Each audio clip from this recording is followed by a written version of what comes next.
आंतरवालीतले लोक गुन्ह्यातले अटक करू नाही म्हणले होते, अटक केले, तिथं आमची फसवणूक झाली. गुन्हे मागं घेऊ म्हणले, ते घेतले नाही, तिथं आमच्याशी दगाफटका झाला. तुम्ही त्याचं ऐकून आमच्या आरक्षणाचे स्टेटमेंट बदलायला लागलात, म्हणजे तुम्हाला मराठा समाजाला किंमतच द्यायची नाही आहे असा त्यातून अर्थ निघाला लागला. तुम्ही मराठा समाजाला अन्यायच करायचं ठरवलं आहे, ते आम्ही नाही ना सहन करणार. इथं गप्पा मारत नाही किंवा प्रेस पुढं बोलतो म्हणून बोलत नाही. इथं पूर्वीचा मराठा नाही राहिला. आता स्वतःच्या लेकरासाठी मराठा समाज आता शांततेत पण कोणत्याही टोकाचं आंदोलन करू शकतो या भूमिकेत आहे. आणि जेवढे पक्ष आहेत तेवढ्या पक्षातल्या नेत्याला न जुमानता स्वतःच्या लेकरासाठी मराठा आता रस्त्यावर येऊ शकतोय. आणि आमच्या डोळ्यात देखता अशा फसवणूक झाल्यात.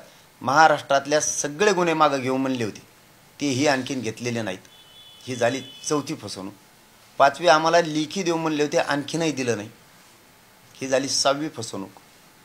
तुम्ही त्याचं ऐकून कुऱ्हाडीची भाषा त्यो करतो, आमचे लोक अटक करा त्यो म्हणतो आणि सरकार ऐकतो आणि त्याप्रमाणे आमच्यावर कारवाई करतो. ही झाली 7वी फसवणूक.